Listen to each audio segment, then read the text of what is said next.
The Minnesota Timberwolves, a team that after making 2 Western Conference Finals runs and quite frankly having very brief appearances while making those conference finals, are looking to take that next step to no longer be one shy of making the NBA Finals.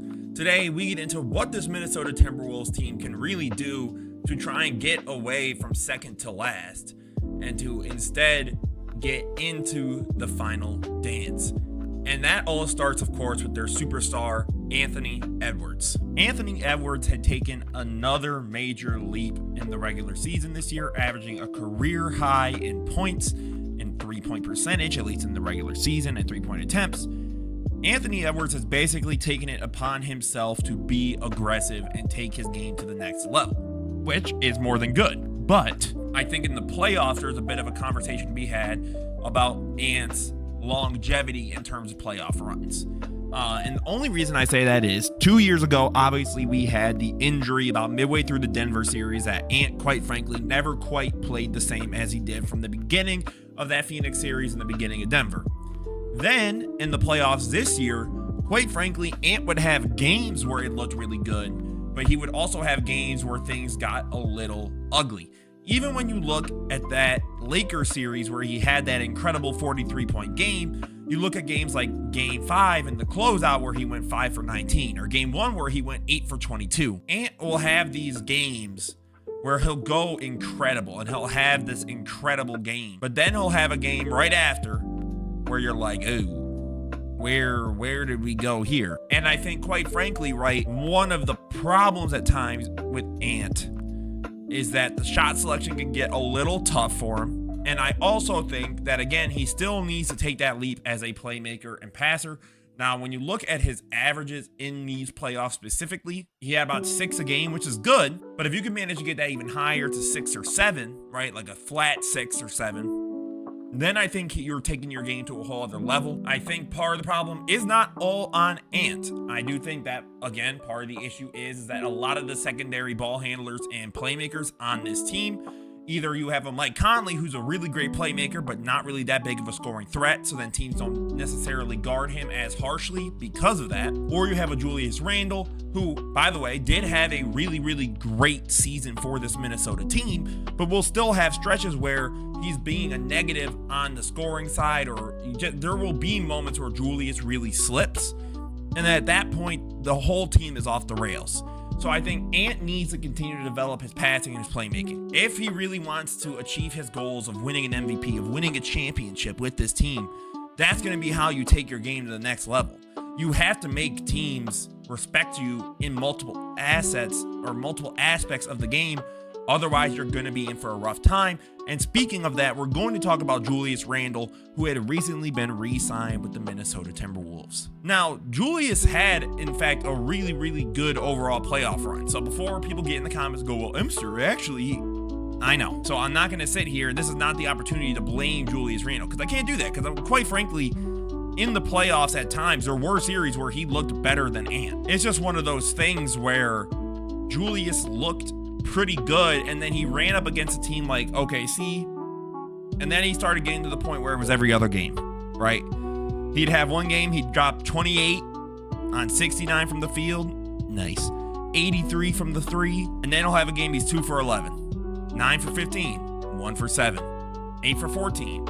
And when you get to the conference finals, again, I don't know what it is with this Timberwolves team, but going into a conference finals, they'll look pretty damn good. Like, they'll look like they've got their stuff figured out from the year before. Some of the little slip-ups and mistakes kind of start to disappear. The star and superstar will have little slips, but the rest of the team will kind of accommodate it, and it looks incredible. Then the conference finals comes around, and it's like they've never been there before. I understand they played tough opponents in both matchups. The Dallas one especially, I think you could have done a lot better. Now, OKC, they ran into an extremely tough defensive matchup, so that just is what it is. But they could have won that Dallas series. And quite frankly, again, I think that Julius showed that he is a good secondary playmaker and passer.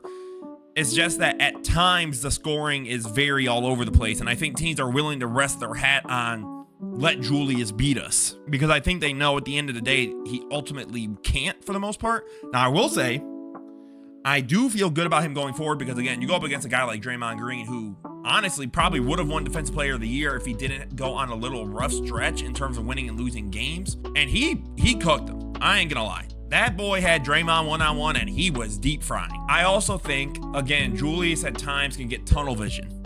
And when he gets that tunnel vision, this team is at a real disadvantage. So again, I think that's where things get rough. But then it's like, okay, you have your clear number one, your number two, and you kind of have their clear areas for improvement, right? Julius, I still think needs to work on the tunnel vision. Ant needs to work on being an even better passer and playmaker and upgrading that aspect of his game. But then the question is, who is truly the number three guy? Who is truly going to be that consistent next option? And that's what we're going to talk about now. And this is where I think part of the problem for the Minnesota Timberwolves comes into play. When you look at everybody else on that Minnesota squad, things start to get a little rough.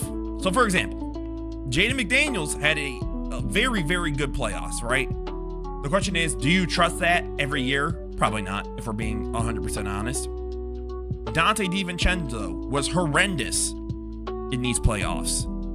Naz Reid gave you a great 25 minutes. Mike Conley, as a scorer, was horrendous. 30% from the field. I think the problem with this team is that third guy is too inconsistent. So what I mean by that is there will be games where Jaden McDaniels is the third guy or Naz Reid's the third guy. At some point, they need to find that real consistent number three, however that is. Whether that be in this regular season now, you got Joan Behringer, you've got Rob Dillingham, who you traded a first-round pick to get and move up to get.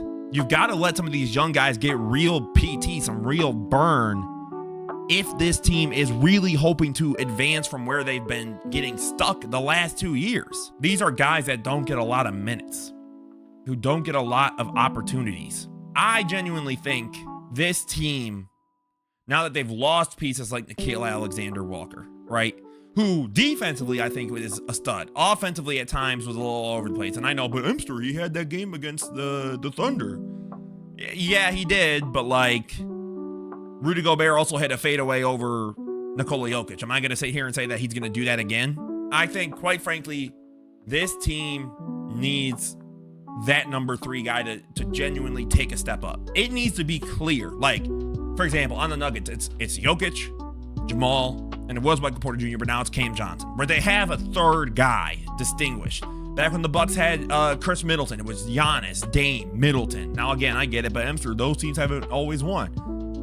But on most championship caliber teams, there's always a distinguished third guy. And on offense for this Timberwolves team, I don't know who that is.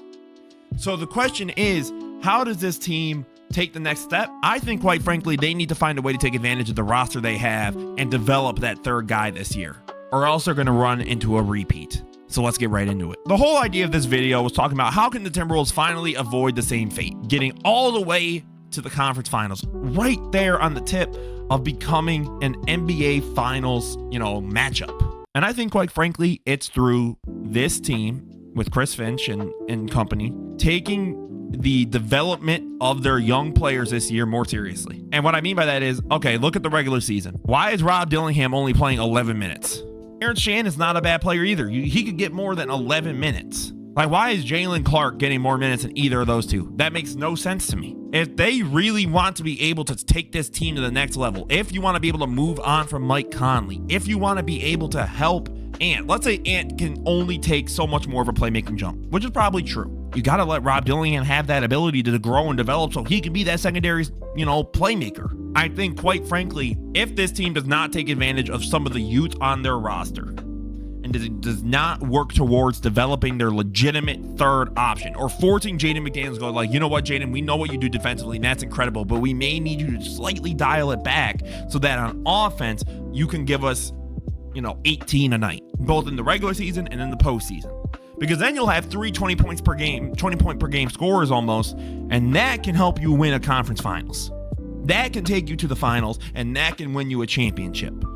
But I think if they remain pat and they just sort of go, okay, let's just keep running it how we've been running it, you're going to see the same problems. I'm just going to be quite frank, over and over. You're going to get to a series where there are a couple teams where defensively the Timberwolves are going to just outclass them, right? They will be able to effectively slow down an offense.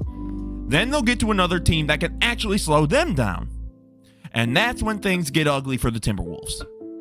That's when things go, uh-oh, looks like history is about to repeat itself. So let me know what you guys think about this Timberwolves team. Do you agree with my assessment that effectively they need to develop that third option now before it's too late? Or do you think it's really on Julius Randle and taking those huge leaps? As always, guys, this was Mr. No Scoops. Don't forget to leave a like, comment, subscribe. I appreciate your support on the last video and on the videos in general, man. It means the world to me. Have a beautiful rest of your day, guys. Peace out.